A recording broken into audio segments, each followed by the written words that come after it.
বাংলাদেশের একটি অন্যতম বড় রাজনৈতিক দল এবং বাংলাদেশের গণতান্ত্রিক সংসদীয় গণতান্ত্রিক রাজনীতির সাথে বাংলাদেশ জামায়াত ইসলামীর অস্তিত্ব ওতপ্রোতভাবে জড়িত। এটি একটি ইনসেপারেবল টুইন। দেশের বাইরে বাংলাদেশের নাগরিকরা জামায়াত ইসলামের প্রতি অনেক আশা এবং আকাঙ্ক্ষা করে। ডেমোক্রেটিক প্রসেসে বাংলাদেশ জামায়াত ইসলামীর রাজনৈতিক যে নিবন্ধন ছিল ইলেকশন কমিশনে, সেটি গণতান্ত্রিক উপায়ে ক্যান্সেল করা হয় নাই। তড়িঘড়ি করে ইলেকশন কমিশনের সামনে দরখাস্ত পেন্ডিং থাকা অবস্থায় আদালত মেজরিটির ভিত্তিতে এই রেজিস্ট্রেশনটাকে ক্যান্সেল করেছে। এর বিরুদ্ধে আমরা আপিল করেছিলাম। আপিল মামলার শুনানি হয়েছে, আগামীকালকে আবার শুনানি হবে।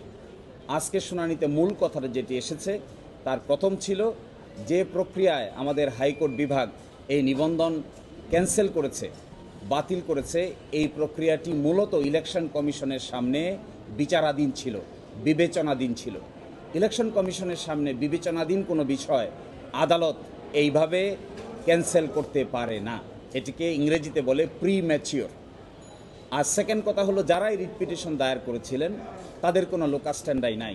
তারা নিজেরাই পক্ষ দোষে দুষ্ট, তারা নিজেরাই ইল মোটিভ নিয়ে রাজনৈতিকভাবে হেয় প্রতিপন্ন করার জন্যই এই মামলা দায়ের করেছিলেন।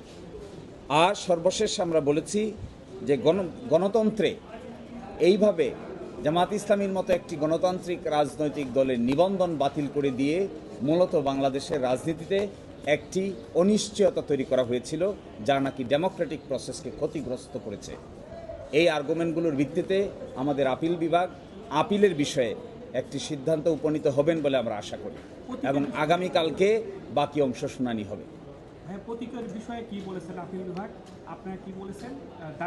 জামায়াত ইসলামীর দাড়িপাল্লা প্রতীক ছিল, আপনারা সবাই জানেন। আজ থেকে না, জামাত প্রতিষ্ঠার পর থেকেই দাড়িপাল্লা প্রতীক জামাত ইসলামীর মার্কা হিসেবে বিবেচিত। বাংলাদেশের সকল সংসদীয় নির্বাচনে জামাত ইসলামী দাড়িপাল্লা প্রতীক নিয়েই অংশগ্রহণ করেছে এবং সবসময় সংসদে আসন সংখ্যা নিশ্চিত করে সরকারেও অংশগ্রহণ করেছে এই দাড়িপাল্লা প্রতীক নিয়ে। কিন্তু হঠাৎ করে 2016 সালে ফুল কোর্ট সভার একটা সিদ্ধান্তের ভিত্তিতে এই দাড়িপাল্লা প্রতীক ব্যবহার না করার জন্য নির্দেশ দেওয়া হয়। আমরা সেটিও আদালতে তুলেছিলাম। আজকে সেটির উপরে আংশিক শুনানি হয়েছে এই প্রতীক সংক্রান্ত বিষয়ে।